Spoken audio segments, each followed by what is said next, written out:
here's the thing. A performing team is a thing of beauty. I mean, think about it. Some of the great sports franchises in history, or some of the more renowned and famous military operations. Or how about famous expeditions, even failed ones? These are great examples of performing teams. Take, for example, Ernest Shackleton and his trans-Arctic expedition. It fell apart. It was an awful disaster. However, everybody survived. Everybody survived, and today it is an incredible story of heroics and commitment and survival and the human spirit, all because we had a performing team. Along the same lines, we have the Apollo 13 mission. Now, yes, other missions actually made it to the moon, whereas Apollo 13 did not. But wow! I mean, if you haven't watched that movie, Apollo 13, yet, do it. It is a fantastic example of how a performing team can come together and beat the odds in the face of pure disaster. Now, okay, my last two examples are actually pretty dire ones considering the missions failed. But here's the point.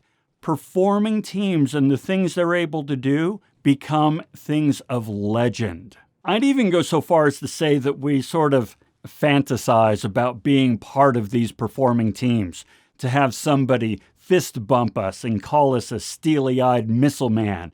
I mean, those are heady things, right?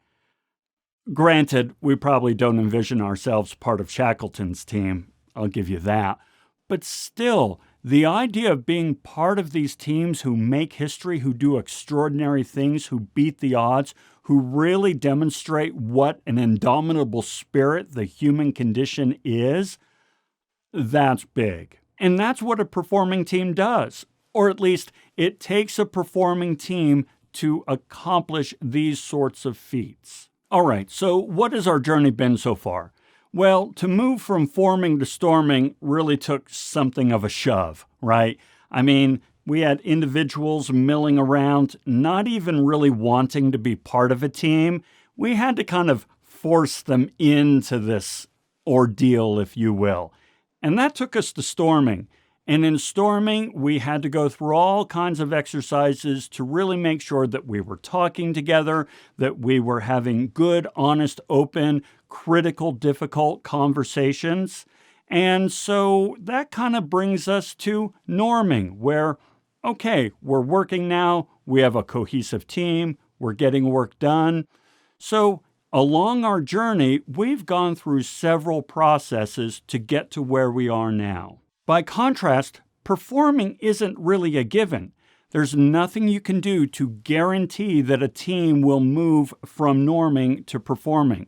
The best we can do is really create an environment in which performing has an opportunity to bubble up. And so that's what we're going to talk about today. I'm going to give you 6 tips that you can follow to maximize the odds of your team moving from norming to performing.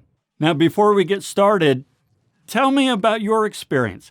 Have you ever been part of a performing team? If so, tell me your story in the comments below. I'd love to hear it. So what's the difference between norming and performing? And why is it so difficult to bridge this particular divide? Well, if we look at this chart that we've been exploring over the last few videos, we see that a norming team has strong cohesion and makes good progress against schedule. They see an end state and they know what needs to be done to reach it on schedule, on time, on budget, all that good stuff. And you know what? That ain't bad. It's a world better than forming, where we were in denial that we even needed a team in the first place, or storming, where we were always battling each other. During these stages, the best we could hope for was accomplishing a few disparate tasks. So the team cohesion we see in norming is really pretty nice, and we can work well with it. But performing takes us to the next level. The individuality of team members melts away and everybody becomes interdependent. What's more, they're focused on the objective, not the tasks or even the schedule. In other words, what matters is reaching the goal, reaching that vision, reaching that objective, not the little mundane things of who's responsible for what and who's going to take care of which task. It's all about meeting the objective. Okay, so that's all well and good, but what does it take to bring this performing state about? Well, the first thing we can do is practice effective meetings. Now, I know, how can something as egregiously mundane as effective meetings move us from norming to that serendipitous state of performing? I understand your skepticism, but bear with me. Effective meetings, and I mean really well done, well executed meetings, give us the opportunity to really spread our wings as a team. Back in our first video, when we talked about moving from forming to storming, we discussed the 5 elements of effective teams. These were increased communication, increased engagement, managing conflict, establishing a shared understanding, and increased accountability. And meetings provide us a platform in which all 5 of these elements can really shine. Now, think about when NASA brought back Apollo 13. Do you think they had meetings? Of course they had meetings. They had tons of meetings. They're even in the movie. That's right, there's even meetings in this high-stakes docudrama. Who wants to watch meetings? Well, when the meeting is important and really well done, it's actually an incredible sight to behold. After all, we're looking at a performing team. But these meetings that NASA held to bring those astronauts back, they weren't scheduled for an hour because that's what Outlook wanted. They didn't try to figure out things to add on at the end if they finished early. They didn't just kind of sit around. These were high-octane Tiger teams that were there to get the mission done. They were highly engaged, they were communicating, they were managing conflict, they were holding each other accountable. This is the real stuff. And so effective meetings help us do this. So if you have not yet watched the video on how to hold effective meetings, I invite you to do so. And in that video, there's some tips and tricks you can use to really make sure that you move from norming to performing, or at least increase the odds. Okay, the second thing you can do is make giving, asking for, and receiving feedback a regular practice. You want feedback to just be constantly flowing between the team members. Now, once again, I'm going to go ahead and refer you to a previous video series that we did on giving, asking for, receiving feedback, so that you can see how this increases the engagement between team members, the level of communication, the trust, and the accountability, because that's what it takes to move from norming to performing. The third thing you can do is increase the team's status and the perceived difficulty of gaining access to this team, being a member of it. You want to treat the team like they're this uber elite, megaforce, ninja level 900 task force. We're talking Chuck Norris level team status.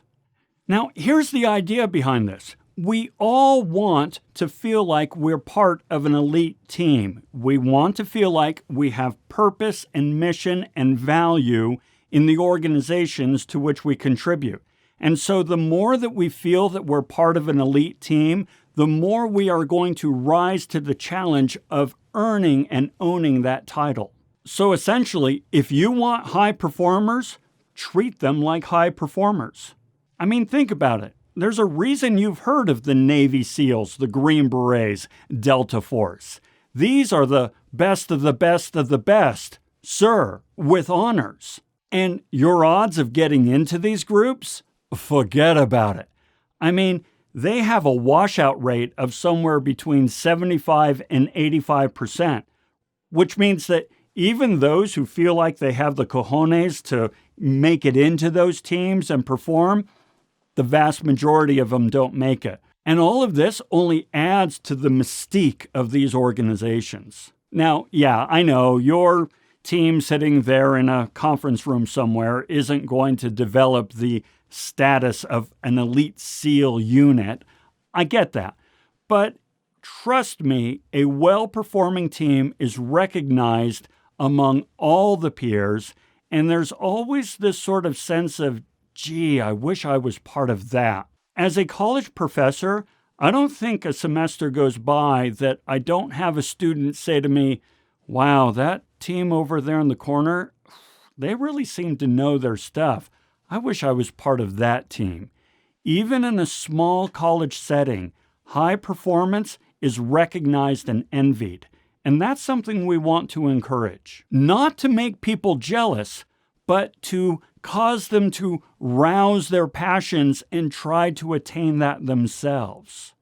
Okay, that brings us to number 4. Something you can do is isolate the team from others. So you've probably heard of Xerox PARC out in Palo Alto, California, started in 1970.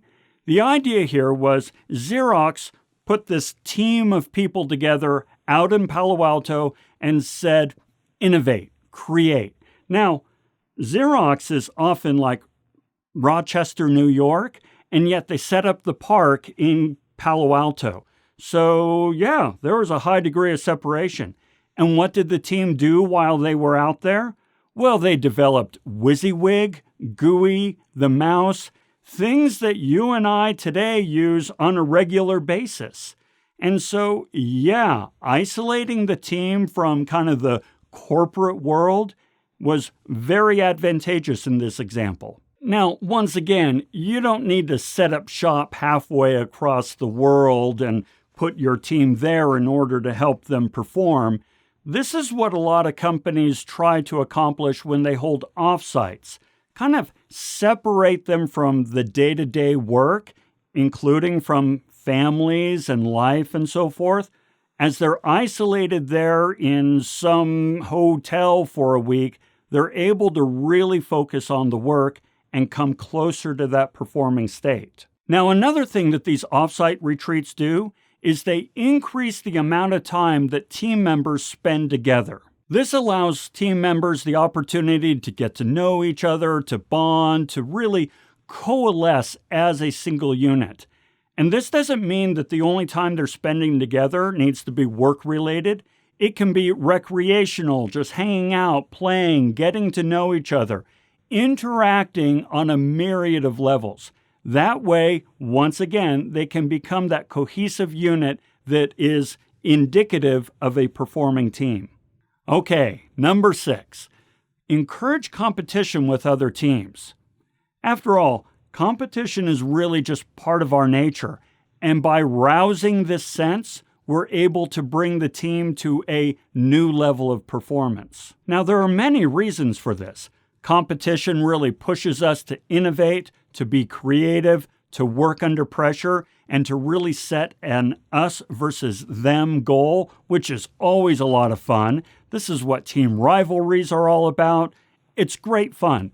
Of course, it can get out of hand, so you need to pay careful attention that it doesn't become nasty or ugly or anything like that. We don't want to encourage the bad behaviors. We want to encourage the good behaviors. And so there you are, 6 tips for creating an environment that is conducive to a team rising up to performing.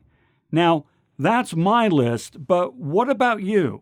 What do you think is the key to taking a team from norming to performing? Tell me in the comments below. Let's play with these ideas together.